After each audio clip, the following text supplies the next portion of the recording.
Good morning सबाइके केमन आछो तोमरा सबाई आशा करी भालो आछो सुस्थ থেকো। तो আজকে আমার দেখো সকাল সকাল ঘুম থেকে উঠে আমি সব কাজবাজ সেরে ফ্রেশ হয়ে গেছিলাম, কারণ আমার কালকে রাত থেকে শরীরটা অনেক খারাপ ছিল, কিছু সেরকম খাওয়া হয়নি।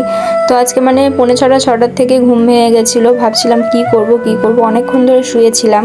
তারপর দেখো আর খিদে সামলাতে পারছিলাম না বলে ছেলে তখনও ঘুমাচ্ছে, দেখছি উঠছে না, 8:30 বাজে। তার জন্য আমি চা ফা করে দেখো এখানে খেতে চলে এসেছিলাম, মানে খাচ্ছিলাম বসে বসে।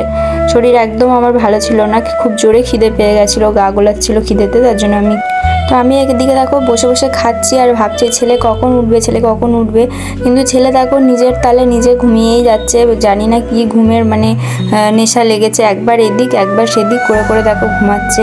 আগে দেখলে কিভাবে ঘুমাচ্ছিল, এখন আবার দেখো কীরকমভাবে ঘুমাচ্ছে, মানে ওর ঘুমই ছাড়ছে না। আর আমি এদিকে মানে একা একা মানে চা বিস্কুট এই চা রুটিটা খাচ্ছিলাম। তারপরে দেখো এখানে ঘুম থেকে যখন উঠলো ফ্রেশ ট্রেশ করি ওকে আমি আজকে নিজে থেকেই বললো যে জল বিস্কুট খাবো, এই চকলেট বিস্কুট আর জল খাবো, তো ওকে টিফিনটা দিয়ে দিয়েছিলাম। তারপর আমি দেখো সব মানে বাদবাকি যা কাজ ছিল বাসন টাসন মেজে ঘর ফর মুছে কাপড় জামা কেচে নিয়ে চলে এসেছিলাম। আজকে কটা কাপড় জামা পরেছিল তার জন্য। ছেলে ঘুম থেকে ওঠার পরে ওকে টিফিন দেওয়ার পরেও আমি অনেকক্ষণ বসেছিলাম ঘরে, কারণ শরীর সত্যি একদম দিচ্ছিল না। ভাবছিলাম যে কোনো কাজ বাজ করবো না, কিন্তু তা করলে তো হবে না, কাজ টাজ তো করতেই হবে।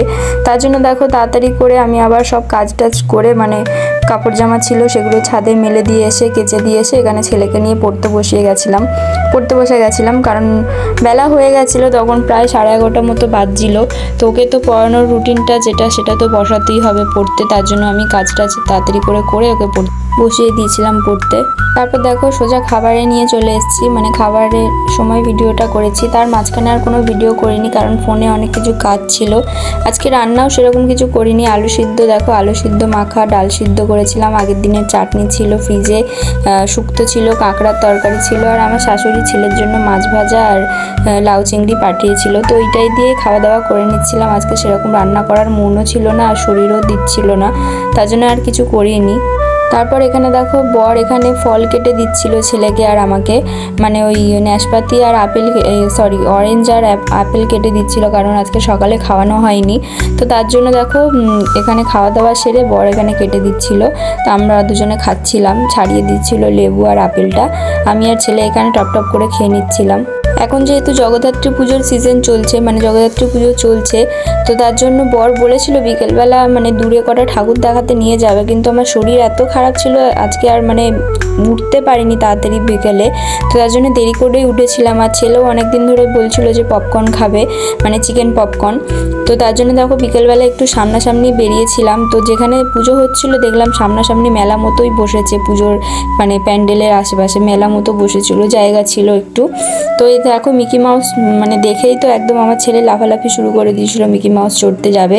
তো ওর বাবা এখানে টিকিট কেটে ওকে দিয়ে এসেছিলো মিকি মাউস চড়তে। তারপরে এদিকে দেখো অনেক মেলা টেলার মতো দোকান বসেছিল, এখানে দেখো বেলুন ফাটানো ওইটা বসেছিল, তারপরে জিলিপির দোকান বসেছিল। এদিকে সাজাগোজার জিনিস কিছু বসেনি, আচারের দোকান বসেছিল, আচার কিনতে গেছিলাম, কিন্তু দেখি সব মিষ্টি আচার মানে টক আচার যেটা খাই সেরকম কিছু ছিল না। তো ছেলে এখানে দেখো ক্যান্ডি দেখাচ্ছে, নাকি ক্যান্ডি খাবে।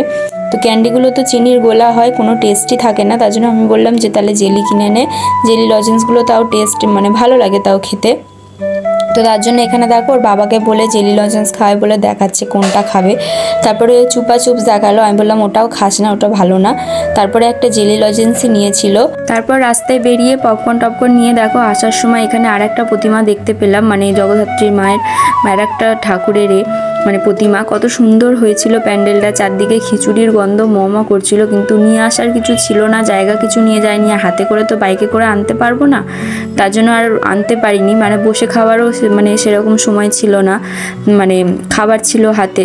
তো তার জন্য দেখো ঘরে নিয়ে চলে এসেছিলাম পপকর্নটা খেয়ে দিয়ে এখানে রাতে দেখো খাবার করে দিয়েছিলাম, ডিমের ভুজিয়া রুটি বরকে, আর ছেলেকে আলু সিদ্ধ ছিল, আলু সিদ্ধ দিয়ে ভাত খাইয়ে দিচ্ছিলাম, ডিম ভেজে দিয়েছিলাম, আর আমি তারপর ভাত খেয়ে নিয়েছিলাম। আজকের ব্লগটা এতটাই ভালো লাগলে লাইক করে সাবস্ক্রাইব করে দিও।